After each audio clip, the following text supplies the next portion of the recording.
Hello, everyone. It's Larry Kotlikoff back with Economics Matters, the podcast. I'm delighted to have Holman Jenkins, the uh, fantastic uh, columnist for the Wall Street Journal, with me. I'm a longtime fan of Holman's. I've been reading his column for years, secret admirer.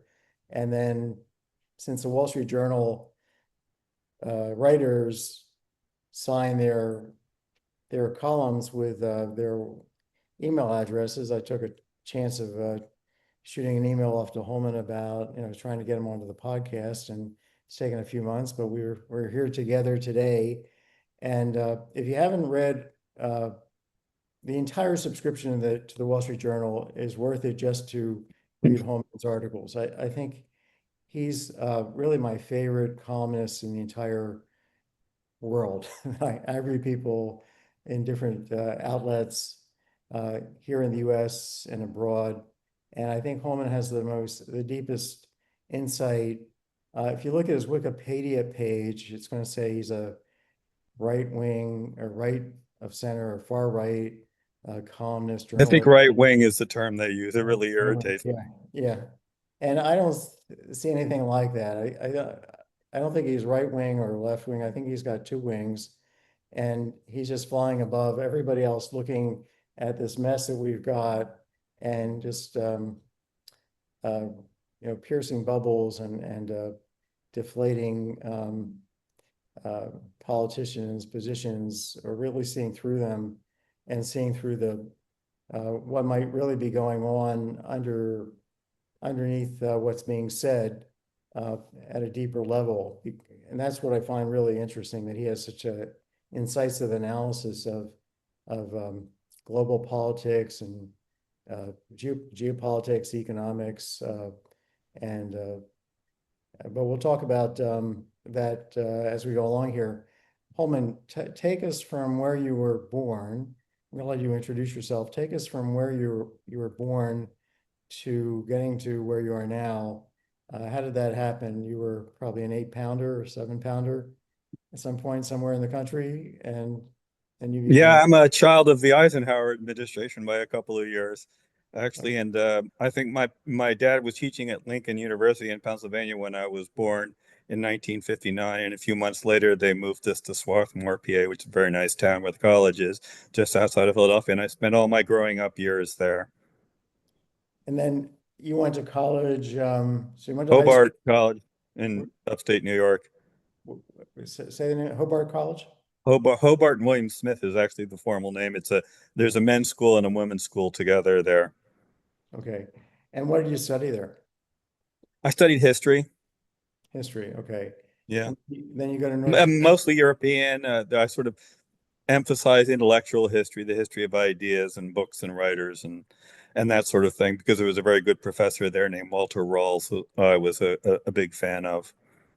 So you got a good education with at least one professor. I think that we have like 3,000 universities, and as long as you can find one person that you can learn from at the school you're at, and it may take some effort, but I went to the University of Pennsylvania, which ranked a little bit higher probably than Hobart, but perhaps I found in general the education was not so great.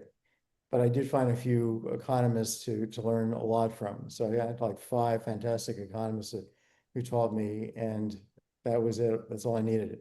Yeah, So it's a very inefficient program for matching you with that one person who's going to be useful in your life. I felt, 12 years of elementary school and high school were that way too. There were two or three teachers who were just wonderful and shaped the whole course of my life, and the rest were just kind of marking time. Maybe that's not fair to them. Maybe they were meaningful to somebody else, but a lot of them weren't meaningful to me.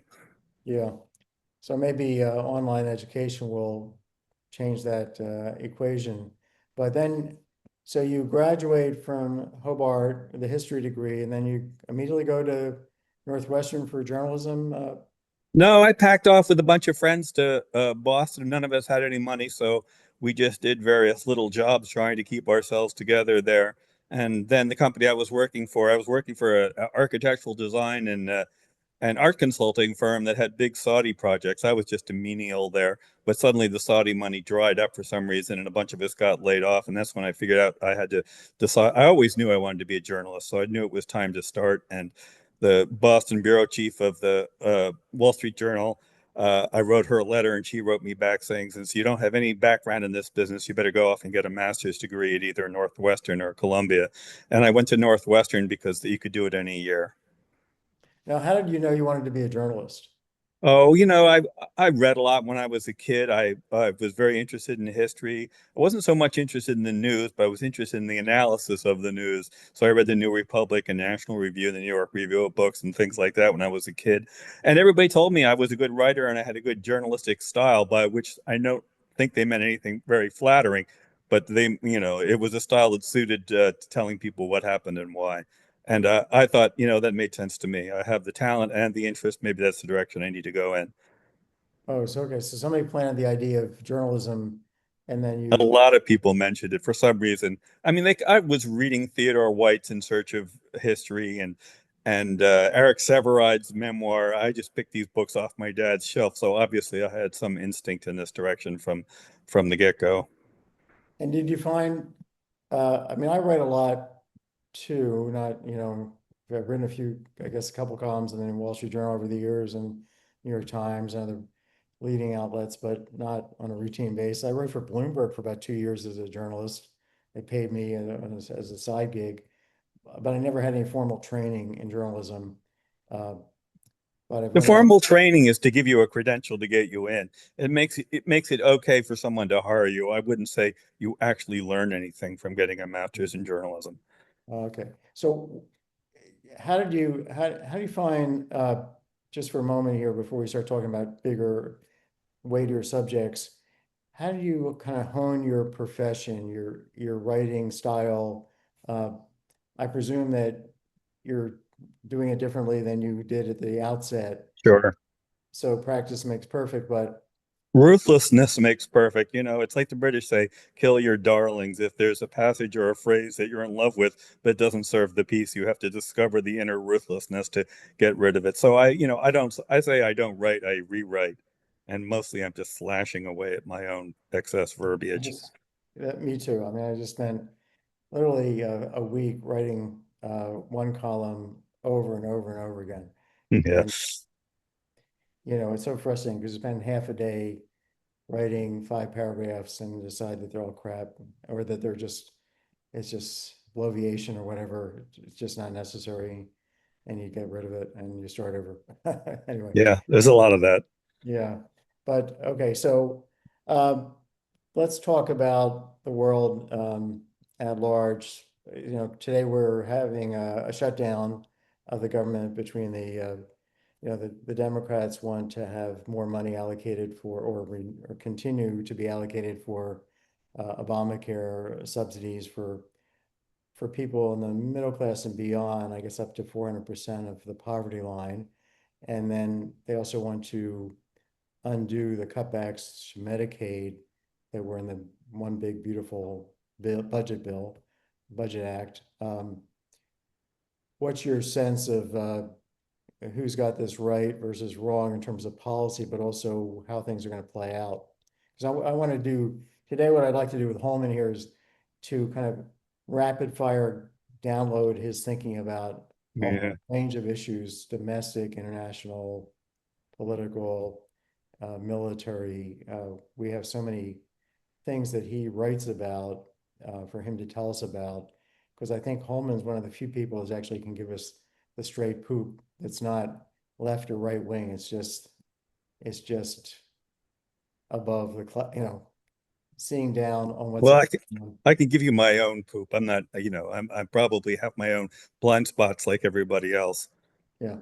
But yeah, tell us about what do you think about the You shutdown? know, I have colleagues who covered in detail, so I let them do that. To me, the shutdown is just another episode in this long progression towards some kind of fiscal crisis, unless we do something about our spending and our revenue situation. And of course, it's very highly, richly symbolic that it's healthcare again, because that is the main liability of the U.S. government that we have no control over that is pointing towards some kind of fiscal meltdown someday. Maybe you don't agree with that. I'd be interested to hear your view. But to me, that's what the significance of this event really is. It's just Yeah. our continued inability to get a hold of things.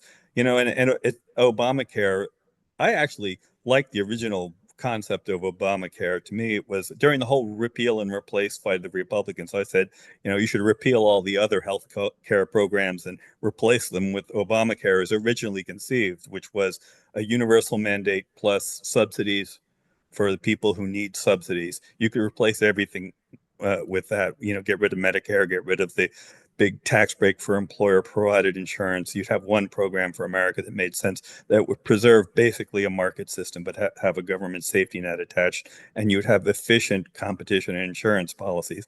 And of course, that's not what we got in Obamacare as it actually was enacted. But I still like that concept. And that's still a road back to some kind of sanity on our healthcare spending, I think. Yeah, no, I'm 100% with you. So first of all, just on the fiscal sustainability of our country, I'm coming out with a paper. It's coming out in the National Bureau of Economic Research working paper series, I guess either next week or the week after. It's with the Bank of Italy, joint study comparing US and Italian fiscal sustainability. The US is in far worse fiscal shape. We have a fiscal gap. If you put everything on the books that's being kept off the books, all the unfunded liabilities for Social Security, Medicare, Medicaid, welfare, defense spending, all these things are obligations. So you got this whole path of projected spending that CBO is projecting, and then a whole path of receipts. And in present value, it's an enormous gap. And it corresponds to about 7% of GDP forever, starting today. Okay. So you need to have either a dramatic increase in taxes, dramatic cut in spending to be able to balance the government's intertemporal books. So this is the kind of analysis that fiscal gap accounting that economics recommends, and I've helped with Alan Auerbach and a former grad student, Jagdish Gokhale, helped originate in economics, and it's being done in lots of countries around the world, but not in the US. So the other thing we originated back in '89 was generational accounting, saying, well, if you got this fiscal gap and you leave it all for future generations to cover, people being born this year and the year thereafter, so not anybody who's currently alive, but future people, how big is the bill for them to cover the gap as a share of their lifetime earnings? And it turns out that they'll have to pay total taxes net of any benefits that exceed 100% of their earnings in both countries. Even though in Italy, they've got a smaller fiscal gap, but fewer people coming along and less productive people to cover the gap. The US, we have more people that are more productive, but we have a bigger gap. So in both cases, it's like 104% of lifetime earnings is a requisite tax that's needed, net tax. So we're both countries are, the US is in many ways, since we can't leave it for our kids and grandkids, the US is in worse shape by a factor of about 2 than Italy after you scale things. Now, the big bugaboo here for the US is healthcare. We're spending 18% of GDP on it, getting 21st best results. Sweden is spending 11%, getting fourth best result. 11% of GDP is getting fourth best results, not 21st best in terms of health outcomes. Is that corrected for gunshot wounds and car accidents? Because I understand that's a big problem for us. It's not corrected, no. But if we went to the kind of competitive single system, highly competitive Medicaid for the Medicare Part C for all, the Advantage plan Right. all would be an example if it was better regulated, so we didn't have scammers to the extent we have, and I think there's less scamming than there was in the past, but that's the kind of system that health economists, including I'm not a full-time health economist, but I did write a book about fixing the healthcare system. I and other economists and George Halverson, who's the former head of the Kaiser, have a plan called the Better Care Plan, and it's surely very similar to what you were thinking about but we don't need to have Obamacare and private health care and Medicare and Medicaid this balkanization, people moving between these systems through adverse selection. It's a mess. The Swedish have one plan and it works.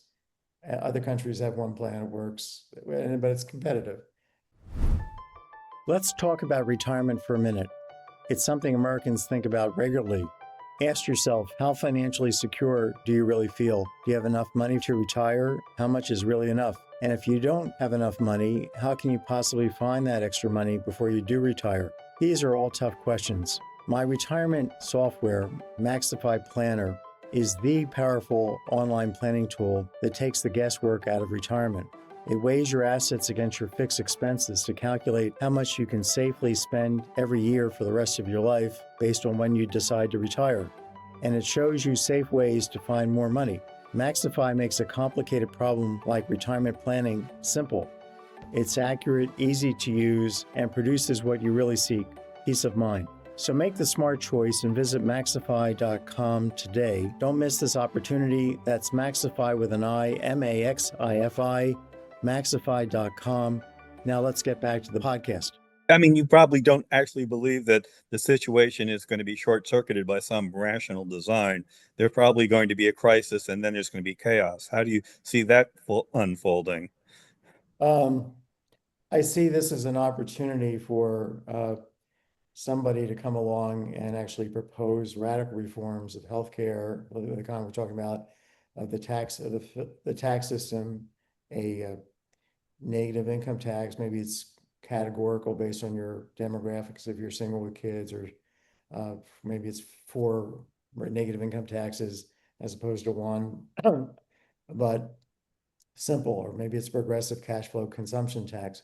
The banking system needs to be 100% equity finance banking, not leverage banking. We don't need to have people gambling with our money, as Roosevelt put it. And education should be a lot more, I think, online. And the welfare, we need to provide benefits more in kind so that we don't have work disincentives out the wazoo for poor. We're basically locking poor people into poverty with 500 different fiscal programs. But now I'm doing most of the talking, and I want you to do most of the talking. So let's turn to Ukraine. What do you think? Give us your take, and give us your take on Trump's position with respect to Ukraine, which seems to be changing, and his seeming coddling of Putin. Where exactly is he coming from, in your opinion? I've had people on this podcast like Aslan Anders, who's a top Eastern European economist. I don't know if you know him. Yeah. He was spent a lot of time trying to work with Russia in the early days of the Russian Republic with Yeltsin for the Carnegie Foundation. Brilliant guy, very knowledgeable.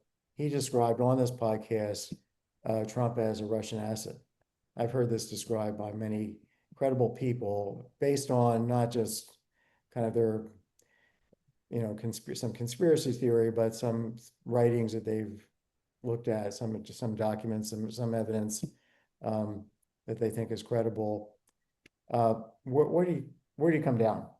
I've never seen any evidence of that. Doesn't strike me that Trump would be in any way, shape, or form a predictable or reliable asset for anybody.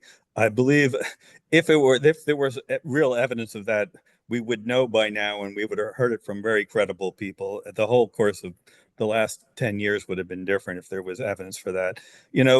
I don't think Trump is basically interested in Trump.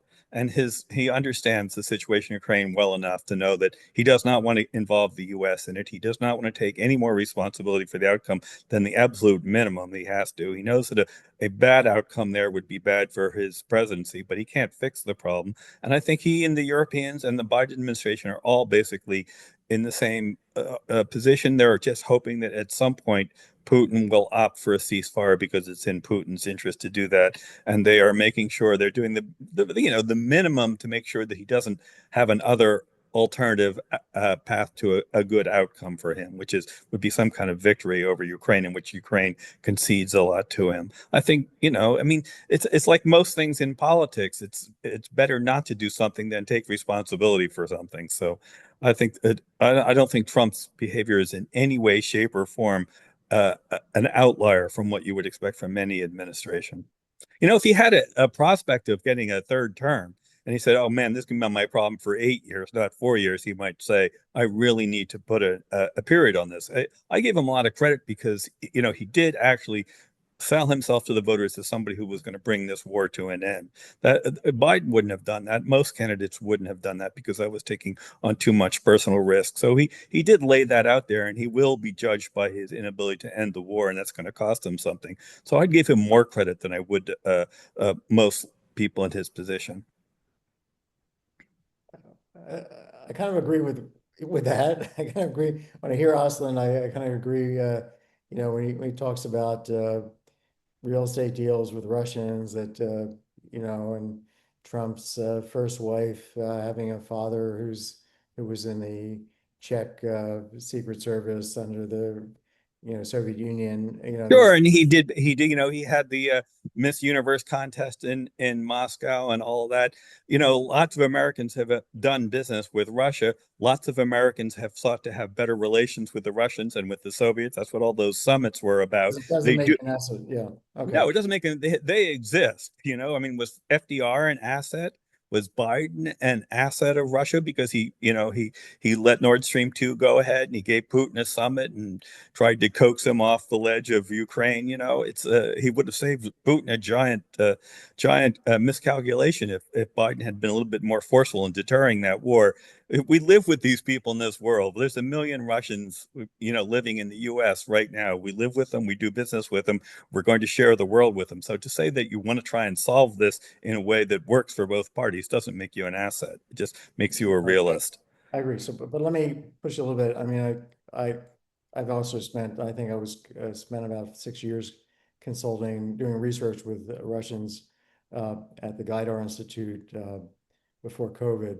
So I've had my own kind of interactions and I've got great friends there and colleagues. Uh, the the question I want to ask you is the actual actions that Trump's taking. So far, it seems like he's stopped military support, or he's allowing support in the form of letting Europeans buy our equipment to give to the Ukrainians. It seems like there's a major shift in policy when you look at exactly what's happening with respect to military support. But do you read it differently compared to Biden? His statements are very zigzagging all over the place, but it's been a pretty steady performance. We've been providing the intelligence support for the Ukrainians that they need to, see where the Russians are lining up to advance, and also we give them some help on the attacks inside of Russia. Trump has a problem with his base, and that's why it's very important for him to say we're getting paid for the weapons we send. I understand that's purely domestic. I don't think, Trump. I don't think Trump has long-term plans of anything really. I mean, he doesn't. He strikes me as a person who is basically trying to manage the news cycle to make sure that he is the predominant figure, and he likes deals. He is always ready for a deal. Anybody who can come to him and will do a deal with him, he'll work with. But I don't see that there is a strategy. I think that, there's probably still a strategy somewhere deep in the bureaucracy that says we can't let Ukraine fail, and I think that bubbles up to Trump. But I don't think there's much there. I don't think there's some profound, deep thinking plan in his actions Yeah. and statements. Well, a question occurs to me. Here you have a guy who seems to be completely he needs to have his name on everything. So it's going to be Trump RX and Trump, you Yeah. know, maybe our country's name will be maybe it'll be Gulf of Trump rather than Gulf of America, or will be called Trump rather than the United States of Trump. Whatever's, he seems so self-interested every minute. Uh, Yes, that's a business model. I wouldn't necessarily attribute to him some deep, psychological problem. I think that has been his business model for a long time in his life, and it's worked for him. And he thinks it's what got him to where he is, and it's what's going to get him through his presidency. Got it. Okay, so then, so you got this aspect, which might be, put on in order to, as a show. And I think you've written that the guy, we should pay attention to the fact that he said publicly, I'm a show or something like that. Yeah. Um, that he actually admitted. So if he is a show, and he's interested obviously in playing golf, he does a lot of that. Uh, is there some serious aspect side to him where he really, do you detect that? Where he really does care about, he seems to be doing a lot of meetings with people, flying a lot of places to meet, to talk about things like, Ukraine or the Middle East. Um, do you think he's doing his work, his job? Yeah. Do I think he wants good outcomes for the U.S. as he defines it? Yes, I do think that. I think he really is. I think he would like to see a peace deal in Ukraine that would not only redound to the glory of Trump, but would show that America is still an important caller of the shots in the world. He would love to get a deal in the Middle East. How could that not be good for America and also good for him and good for the Palestinians ultimately? He believes this trade stuff about how, I think he really does believe the idea that you can rebuild American manufacturing behind tariff barriers. To me, that's just a terrible conception, but I think he really believes that's a good thing for a big chunk of America. I think he has real convictions. Okay, well, that's good to hear. I think it's a big question a lot of people have, uh, because a lot of the statements are just interfering with our taking him, I think people take him seriously. But if there's a serious side, it's nice to have somebody at least believe in that. So, okay, so what about the Middle East? Do you see, well, let's go back to the Ukraine. I mean, do you see Trump making, yesterday I read that he was going to be providing intelligence for targeting for missiles, then we might be sending Tomahawk missiles. Is Yeah. this kind of, is this just more blather to keep people thinking that he's really concerned? I mean, because he's not Yeah, actually. that doesn't sound realistic to me. I don't think he wants to take the risk. First of all, I don't know how the Ukrainian military, they don't really have a platform for delivering Tomahawks. The smaller Anduril missiles, the Barracudas, they can fit on F-16s. I think they have like a 500-mile range. That's like 100 pounds of munitions that they deliver. They would be effective for hitting refineries and pipelines and things that will have big secondary explosions. But I would be surprised if he really wants to go there. That would be an escalation. And I don't know. I wish I had the information he's getting on what we know and hear. Obviously, we hear a lot about what goes inside of Russia because their communications are very porous. We got the whole war plan before even his military knew about it. So I assume that they have information I don't have, and they understand Putin's mindset better than I do, and what risks he's willing to take in order to try and get a deal on terms that he can present as a victory at home. And so that's outside of the ken of my knowledge, what they understand about Putin's reaction. But I don't think Trump is a risk taker in this. Yeah, okay, but is he actually, do you think he might be actually providing sufficient support to keep the Russians at bay? Obviously, Yes, at yeah, bay. Yeah. you think that's happening? Yeah, That's what you're I think it would be, he knows it would be a disaster for him if they ever got to Kyiv, or even if they extorted a deal from Ukraine that really neutralized its ability to be an independent country and prosper and be part of the Western alliance de facto. I You think that, I say mean, this, yeah. that's very important now for them Say to this, be. but but you have this dressing down of Zelensky in the Oval Office by him and Vance, which I thought was just, just terrible. I didn't interpret that as an ambush. I interpreted that as everybody going off script. Well, I mean, my whole reaction to that was, God, can anybody play this game? That is not it's exactly the scene nobody was served to have. So you may think, I mean, some people do view it as a setup, but I just didn't see it that way. You just think it's these personalities that are somewhat childish. Yeah, and somebody says something, and then they put their foot out a little farther than they meant to, and they have to justify it, and pretty soon everybody's yelling at each other in a ridiculous way. I've seen that happen enough times in my life. So it's Thanksgiving dinner. Okay. Yeah, exactly. Okay. The Putin. What are we? Kind of my pet theory of history is it's kind of a history of psychopaths.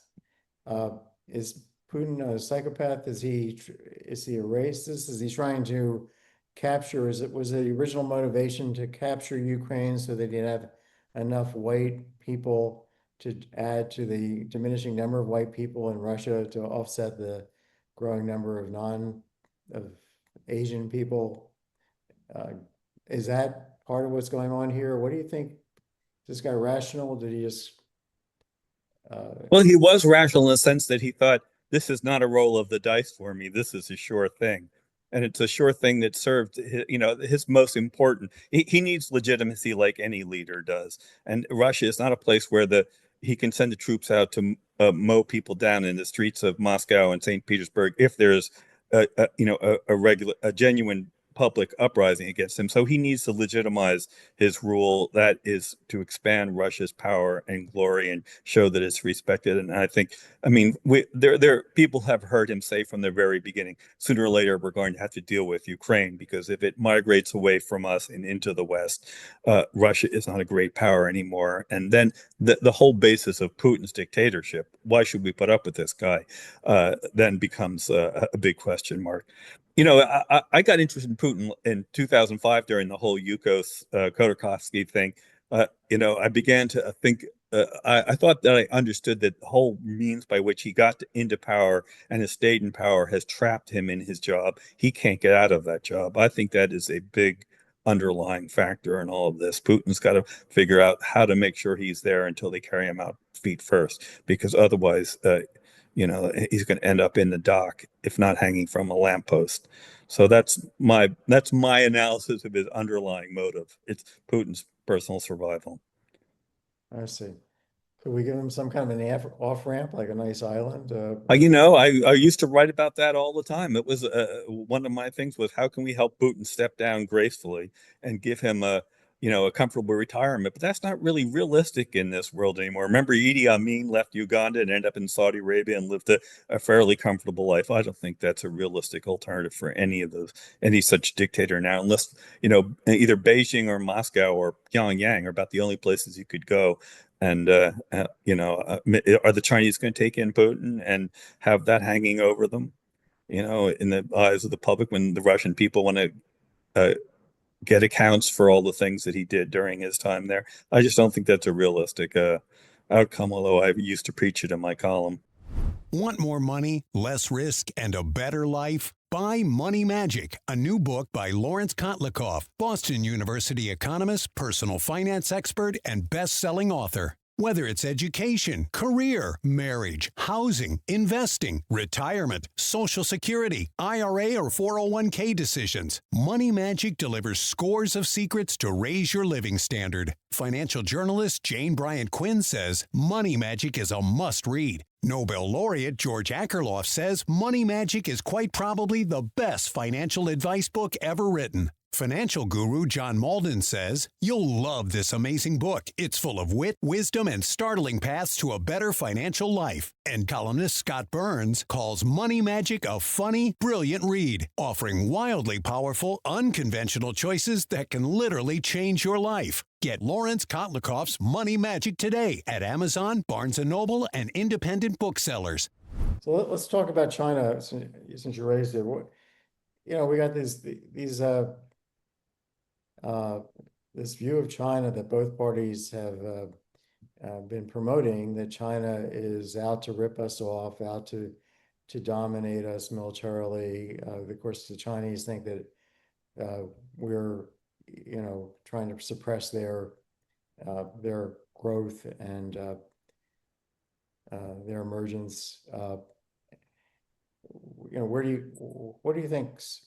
And that they're ripping us off in terms of intellectual property. I've never understood why a U.S. company would willingly go to China to have its intellectual property stolen.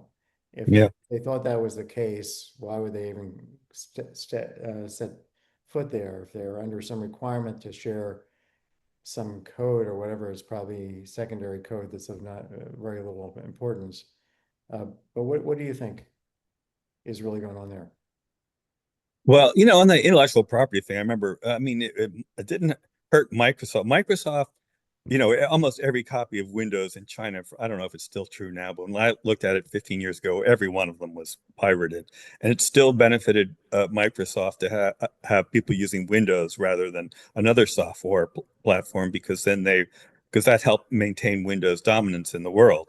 So there was a reason for people to go there, especially in the early days, and even if it meant losing their intellectual property. Um, China, first of all, we talk about what the Chinese want. I think that's a big problem because there are lots of Chinese and they probably want different things.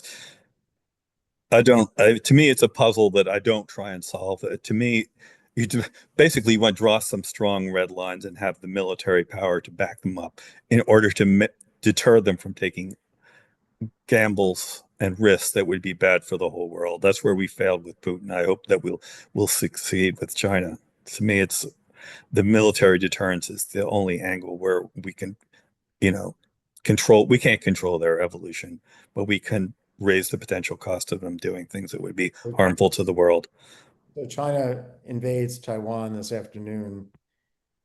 Uh, you're president. What do you do?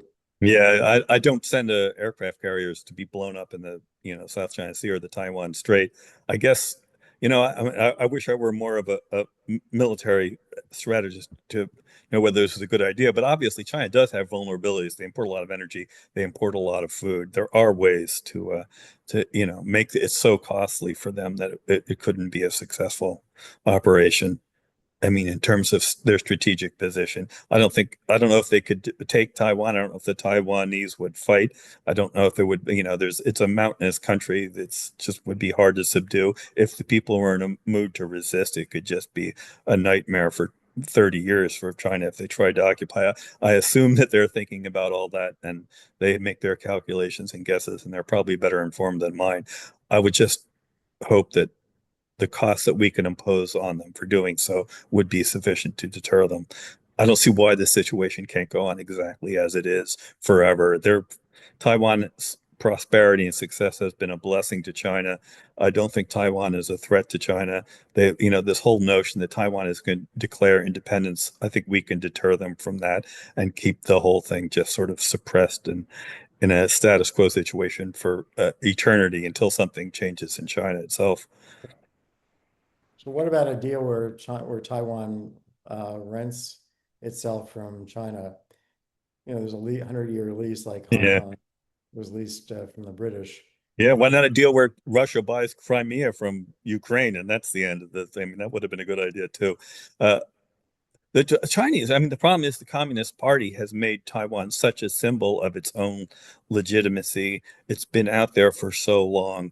I just think that, it's a problem for them. They look to us. They look to us to suppress any you know, open Taiwanese move towards independence. I think that is the thing that frightens them more than anything else. And they sometimes think that we're playing with them, we're baiting them over Taiwan to keep them, because, what's his name? Xi Jinping thinks he's going to be ready by 2027. What that really means is they haven't been ready all between, time when Mao took over in 2027 to take on Taiwan. It's not a thing that they can afford to do. It would just blow up the whole path of development, prosperity, and rise of China. So they wanted us to help them manage the Taiwanese problem.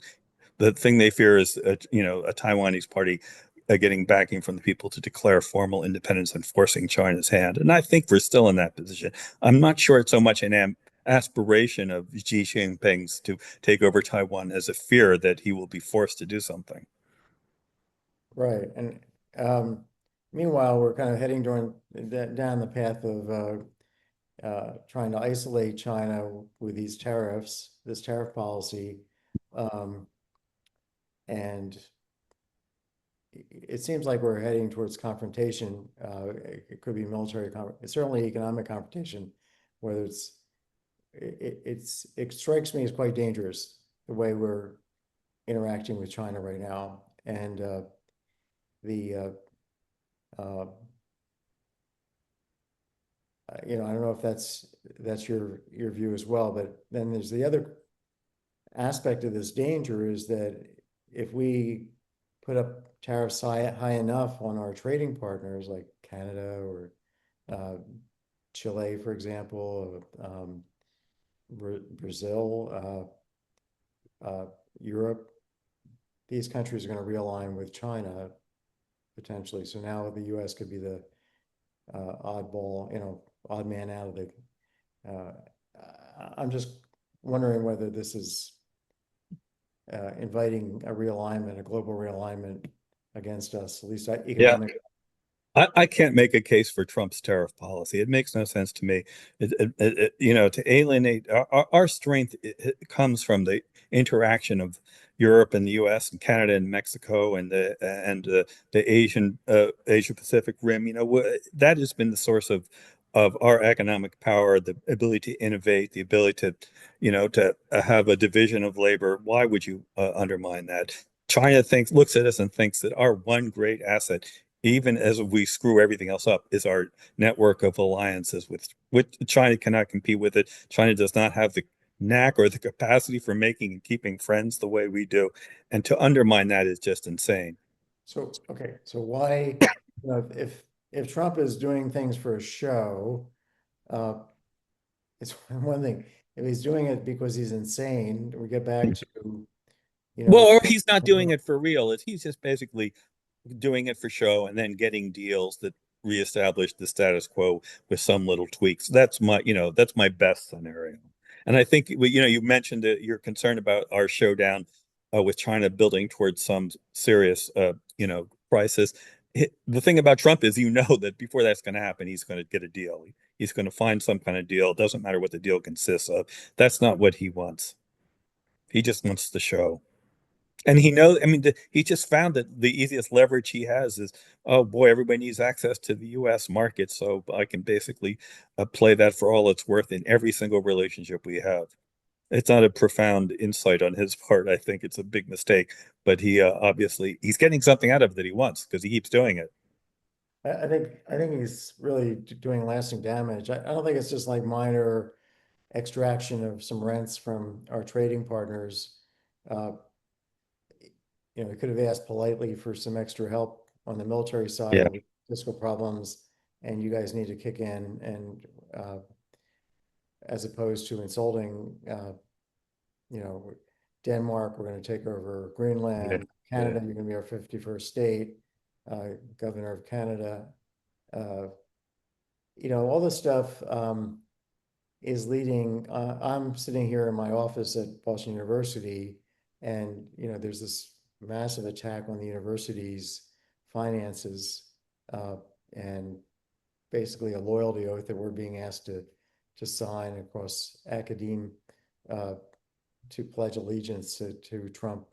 Um, Meanwhile, we've got uh, foreign students who are top students who are choosing not to come here because, uh, you know, our master's program last year had 80 more Chinese students than it has this year. Uh, big hit, and that's a big hit to our graduate program, and uh, and that's just across the board in the university and across universities, top universities in the country. I just got off the phone with a co-author who would otherwise, he's fantastic German economist. He would otherwise be really happy to come here as a full professor. He'd be a fantastic hire. He's visited here. He's an incredible teacher. State of the art computational expert. Um, I asked him whether he'd be interested. He said, not with the political situation. Hmm. And Yeah, I mean, I agree with you wholly. As with tariffs, a lot of this is just Trump shooting us ourselves in the foot. I mean, there were problems at the universities, there's problems in international trade, there's problems in burden sharing in defense. He identified the problems, but his solutions, I don't know if they're even, you can even call them solutions. It's opportunism for him to create scenes that he thinks play well with his base. It's like TV. I mean, it's like, yeah, Yeah. It's the reality show. Everybody said it, I'll say it too. You just ask yourself, well, is it, I mean, in some way, is it moving the country in a useful direction, even at the cost of some of, the short-term dislocations and aggravating people who should be our friends and that sort of thing? I don't know if it is or not. Ask me in 50 years if I'm still here, because it's one of those things that I think you really have to see how the future plays out to know if Trump played a useful role or was just a purely destructive, typhoon going through our political system. Let's talk about retirement for a minute. It's something Americans think about regularly. Ask yourself, how financially secure do you really feel? Do you have enough money to retire? How much is really enough? And if you don't have enough money, how can you possibly find that extra money before you do retire? These are all tough questions. My retirement software, Maxify Planner, is the powerful online planning tool that takes the guesswork out of retirement. It weighs your assets against your fixed expenses to calculate how much you can safely spend every year for the rest of your life based on when you decide to retire. And it shows you safe ways to find more money. Maxify makes a complicated problem like retirement planning simple. It's accurate, easy to use, and produces what you really seek, peace of mind. So make the smart choice and visit Maxify.com today. Don't miss this opportunity. That's Maxify with an I, Maxify. Maxify.com. Now let's get back to the podcast. So one level we're saying he actually may be doing all this for a show, and that he actually does care about the country. On the other hand, he's doing these things that he really must believe, But does that make him different from any other president? I mean, Second? does that make him different from any other president, that he confuses his own interests and his political interests with the country's interests? I mean, the job of the person who occupies the presidency is to reconcile a whole lot of competing claims, and one of those claims is, he has own claimed to I need to stay in power, I need to have my friends elected, I need to have voters support what I do, even if it doesn't make sense for the country. So that's politics. I mean, I ask myself, what during my lifetime, which presidential actions have really mattered? And I can only think of a few, and I can only think of, Bush launching the Iraq War, the only thing in the last 20 years that has really mattered. And I don't know if Trump will matter in the end. Yeah. Good point. What about the Middle East at this point? How do you see things evolving there? Oh, I have colleagues who are so much better versed in that than I am. But to me, if I were a Palestinian, I think I would be on the side of most Palestinians who really, I might pay lip service to the idea of, Palestinian nationalism and taking over all of Israel and all that. But what I'd really want is a job and an income and opportunities for my kids. And you're right there next to the most, productive, innovative economy. And if your territory was not launching terrorist attacks and military threats against Israel proper, you would be integrated overnight with jobs and capital to participate in that Israeli economy. You'd be one of the richest states in the Middle East, whether or not you're actually formally, a state or some other kind of jurisdiction. So I think it's just a terrible tragedy that we have to do this. And I think, I mean, they imported this idea of ethnic nationalism, which didn't exist until the 19th century from the Europeans. It's one of the West's worst exports, and I think it's just terrible consequence for that part of the world. You're saying this whole idea of I guess it was more tribes at that point before. Well, they were all people who lived under empires for 4,000 years. They were polyglot empires. People moved all around the Mediterranean rim. Their genes are all over that part of the world. And they formed their own little subcultures, and they lived together, sometimes more peaceably than others. But it's not the whole idea of I mean, I'm not saying you should bring back the Ottoman Empire or anything like that. That's not a solution. But I just think it would be fine for the Israelis and Palestinians to live together under whatever terms are work, so they can prosper together instead of being, fighting each other. I think that's such a dead end forever. And I think that the campus radicals who support that are basically supporting just war that never ends. Yeah, yeah, it's been long, it's been 70 or so years of war Yeah. for no, to no end. What do you, how do you see uh, uh, the rule of law proceeding in our country? I mean, seems to be stacking the courts. Let's take, for example, tariff policy, which is now in front of the Supreme Court, where he's been invoking emergency powers as the basis for like putting a 50% tariff on Brazil, and then justifying that because they're not treating Bolsonaro nicely. Uh, that's not exactly an emergency, right? So No, I hope this will be a great opportunity for reinforcing the rule of law to take away that power from him. But we have to, you have to fault Congress, because there are words in the law that he has found quite useful for his ends, and that's the problem that didn't just begin with him. So you think he has the legitimate basis for this, or do you think the Supreme Court will overrule him, or do you have any? Uh, I hope the Supreme Court will overrule him. I mean, it would be horrified by the prospect that they might be afraid to, that they don't want to invite that conflict with the president, since he's made it such a central opinion of his policy. I mean, the Supreme Court is sensitive to things like that. They read the election returns like everybody else, but I hope they will. I mean, I hope it will be a 9-0 decision to reduce his power by a great deal in that area, the power that he has assumed. That would be quite something. It doesn't seem implausible to me. Yeah. And what about sending in the military into the cities here? What do you make of that? Now he seems to have backed off and said it's going to be the National Guard, but It's it's better if they're wait till they're invited, but in practice, if they basically stand around on street corners and wave to the tourists and that sort of thing, there hasn't been. If they start shooting people, that would be terrible. It's a, you know, it is just a Trump swagger show. It's like, then he can take credit for any drop in crime, and that's what it's all about. I mean, he is playing to a base that thinks the government is failing, that his government has badly served them. And so all of those acts play into that theme. And they may not amount to anything on the ground. They have that symbolic value for him.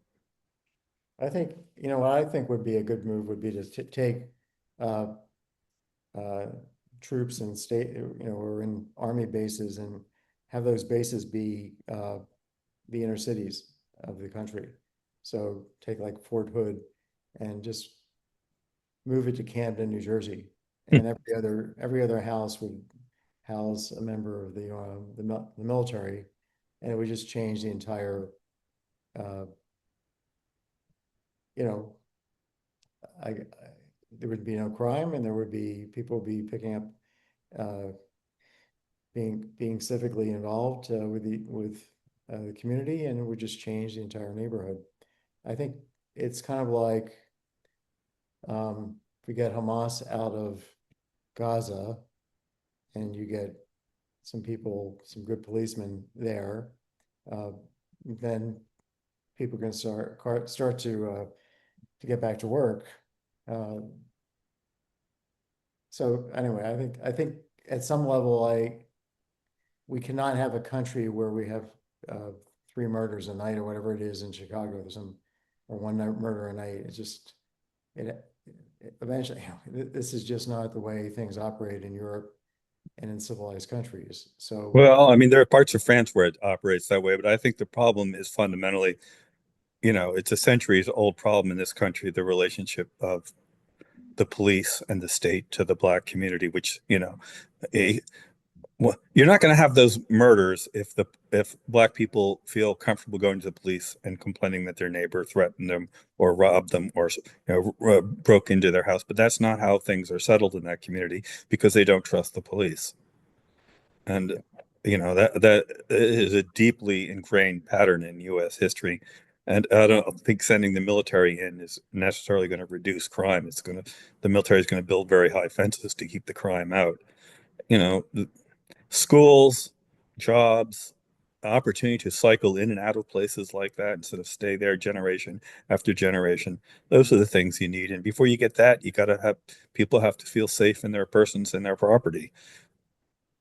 So if it's not the military, if it's not housing the military in these communities, what should we be doing?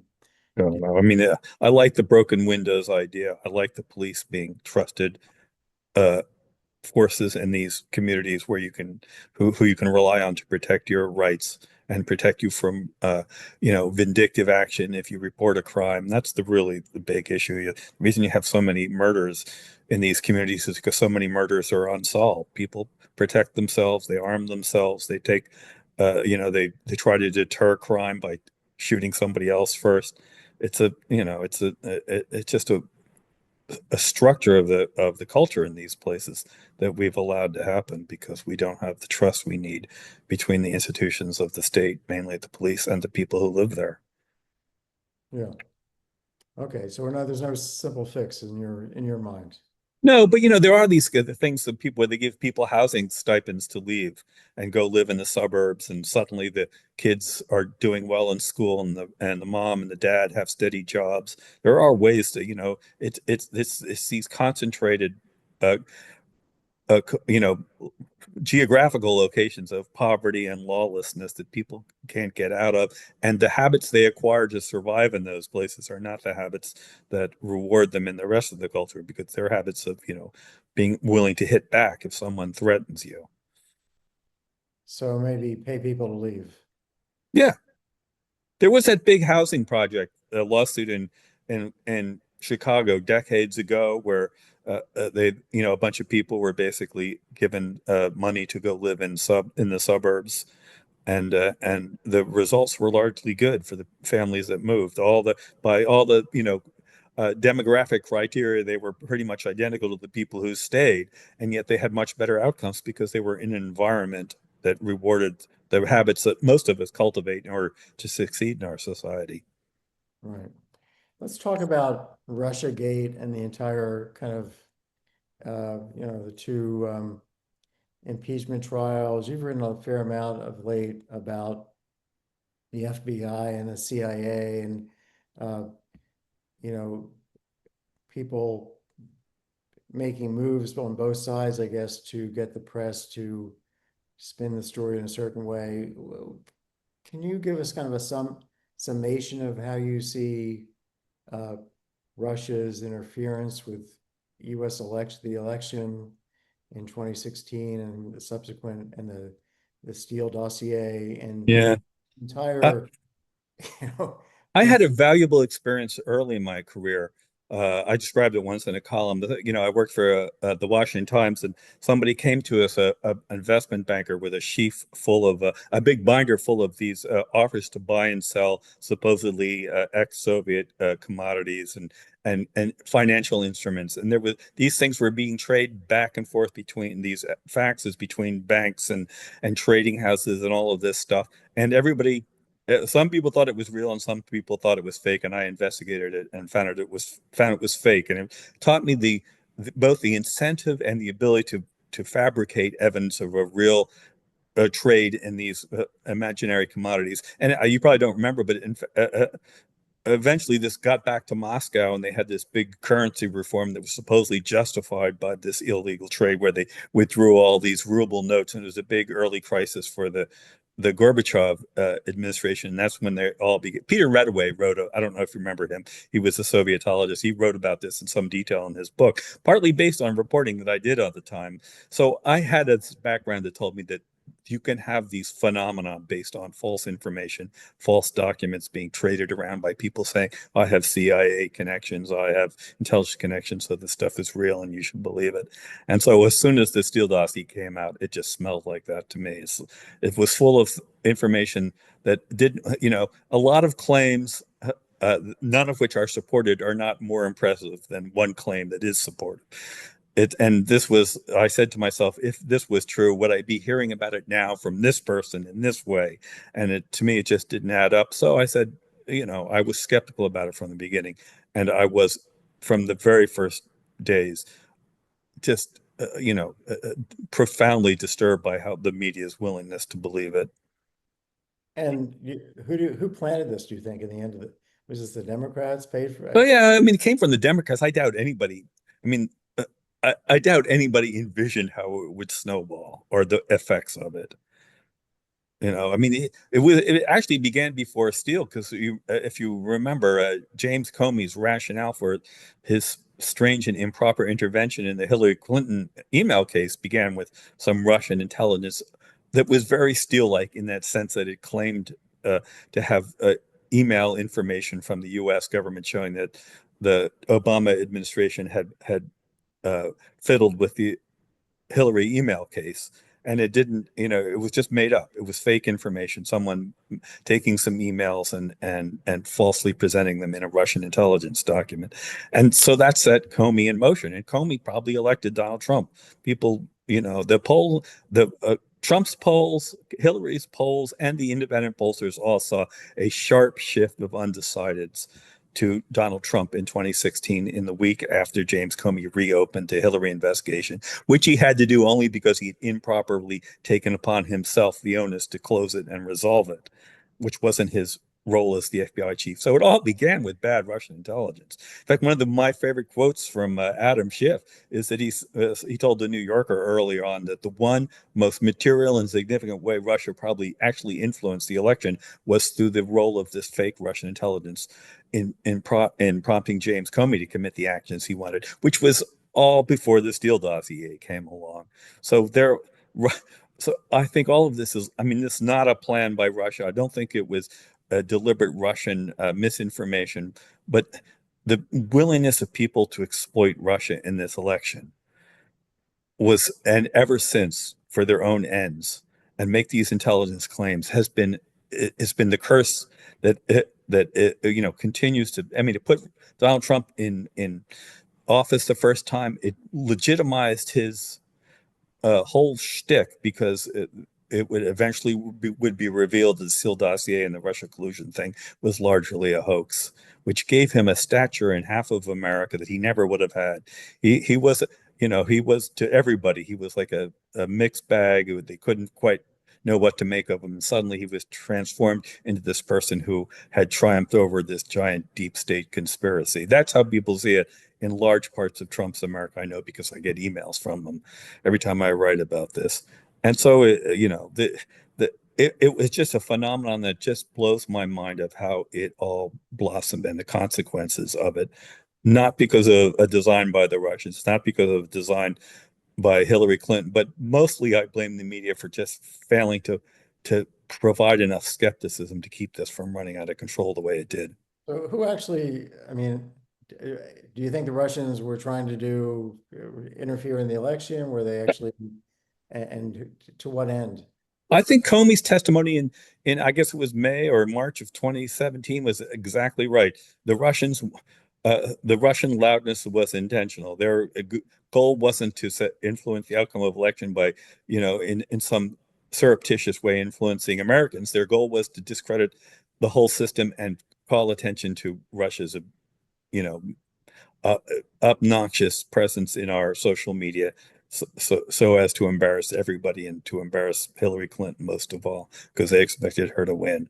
I think that was their goal. It was $100,000 of Facebook ads, and the Berkman Klein Center at Harvard did a wonderful painstaking, completely ignored analysis of how memes move from social media and right-wing media into the mainstream media during the election. And their conclusion was that Russia's big success was getting the American media to exaggerate Russia's success. And I think that's true. And then the manipulation, the making of mountains out of molehills by the Adam Schiffs and others in pursuit of their own ends is just compounded the problem. What about the investigations that are now, the retribution? Yeah, it's a bad idea. Bad idea. Okay. Trump has a Trump. He withstood the most scurrilous attack on an incoming president since Lincoln, and he's no Lincoln, but he's got this, and he stood up against it, and he kept his humor, and he triumphed in the end. By the third or fourth year of his presidency, this thing that had been sold to us for 2 or 3 years had completely melted down and was seen to be 95% a hoax. And that I'm telling you that really legitimized Trump for a lot of people, and we're still paying the price for that. So he should take his victory and go. He should take it. Yeah, yeah. He's making it worse for himself and for the country by trying to settle scores now. Right. Bolton, I don't know what that's about. They had started under the Biden administration. I guess there is some real question. He has some documents and whether he rightfully possessed them or not. As we are learning, that's true of everybody who's been through government. You go through the box is stored in their garage, and there's going to be things marked classified on them. The whole overclassification thing is ridiculous, but also the whole desire of people to flaunt their access to classified information. It's just too tempting for them. So everybody's got to steal things and take them home with them. It's a really bad. well, so we spent an hour here in Holman, and somehow you've made me feel better about the country and about the world, which I guess is a good We thing. haven't talked about AI. I was Oh surprised that yeah, we could make ourselves feel really bad if we want. but yeah, let's talk about AI. What's your views on that? I haven't followed that. It reminds me that this experiment that is happening on this planet, as far as I know, is completely unique in the universe. What's happening with, life and technology and where it's all ending, I don't know. To me, the AI thing may be like Y2K. We have warned ourselves to death about the risk of it, so it's probably turn out to be something else we have to worry about, and not AI. But I do understand the argument that we're creating a form of self-interested life, that if it's smarter and more powerful than us, we'll have incentives that we don't want it to have. What do you think about it? Well, I've written about, I mean, I guess I'm not so much concerned about, you'd have to train uh, a system. I work a lot on economic computation. You have to train a system to do bad things, to look out for itself. And I guess that is possible, or to try and destroy humans. And if you reward it in terms of uh, uh, the algorithm, you give it enough data and say, if you do this in this situation, you get your, that's the right answer. If you do this, it's the wrong answer. So humans have to use it kind of as a weapon, develop it as a weapon. So now that's possible. So is that the biggest concern? I mean, we have other ways we can spread biological disease, and so I don't know whether that's, I guess I'm not concerned about robots attacking us or taking over. I'm more concerned about if they take over our jobs. 7% of our workers are in transportation. If we have autonomous vehicles, even boats that are planes, boats, trains, cars, that 7% are going to have to get an alternative job, and they may not have the wherewithal to buy what it is that AI produces, what the robots produce. That's to me, the big undiscussed question, which is when will will there be any demand for the supply that's available? And could the lack of demand end up eliminating the supply? So I have a paper at kotlikoff.net called Robots Are Us with a couple co-authors, which actually shows that that if enough people are, if there would be a boom, temporarily, kind of a Kondratiev business cycle as a Russian economist, where in the short run you get a big increase in computer scientists' salaries and a boom in the tech center, and then sector, not center, and you get the economy taking off. But then over time, there's so much technology that there's no reason to really hire more computer scientists, because just like you don't need another big blue to compete with us in chess, right? We've got a machine that was, I think, developed 20 years ago that can beat any human forever in chess. But you develop this technology, it takes over lots of jobs, and then wages fall. So you have a boom followed by a bust. And then this bust leads to less ability for people to save, so that the other factor of production that we really need here, which is capital, there's less capital investment. So you have a lot of code, but not so much capital. And in the long run, you could have everybody be worse off. Lower wages, lower output, immiseration. And immiserizing growth would be the phrase that we'd use. So this comes right out of a simple, what we call life cycle economics model, where generations are selfish. Now, if generations kind of share the wealth, if you like, from AI and hold on to it and put it into reserve and use it to distribute to future generations, that's one thing. But our country is one in which each generation is out for itself and is out to expropriate the next generation, telling the next generation, look, when you're old, you'll have your chance to expropriate your kids. This basic Ponzi scheme method of financing our government activities has been going on for 7 decades. Every president, Eisenhower jacked up Social Security by a factor of 2. Nixon double indexed Social Security as an example. And so we're now in this terrible fiscal insolvency position that is not going to go away unless, the only way we can really fix it.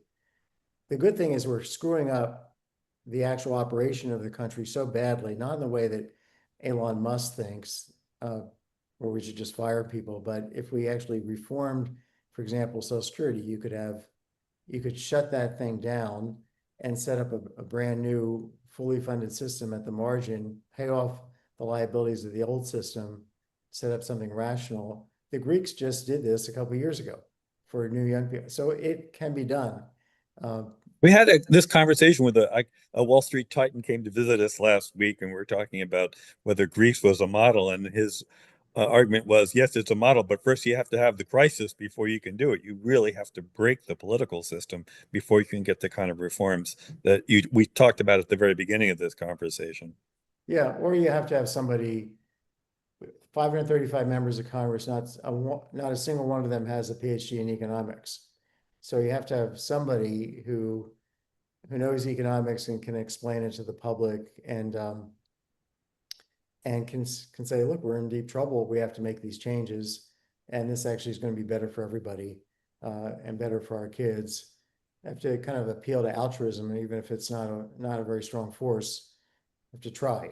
And that to me is an answer short of a crisis. But so I am concerned about AI, but I'm more concerned about the bust that's going to happen. I'm concerned that we will be the horses from 1890. 1890, we had 50 million horses in the country at work. Today we have 3 million horses out to pasture. But we have a horse shortage now. And most of the world has a stagnant or shrinking populations. I mean, I look at AI as basically a workforce that will work even under high marginal tax rates. So maybe they're the solution, not the problem. They can be, but again, you need to have economic policies that don't make it winner take all, because winner take all is for current generations are going to be the winners, and then they're going to leave future generations to be the losers. I think Yeah. the dynamics of this are tricky, because if people don't have jobs, they won't be able to buy what the robots can produce, and that's where the rubber meets the road in the long run. So anyway, it's been a delight talking to you. I enjoyed it. You got to keep at this and stay in touch. Okay. Okay, sounds good. Okay. All right, thanks a lot. Yeah. Bye bye. Bye-bye.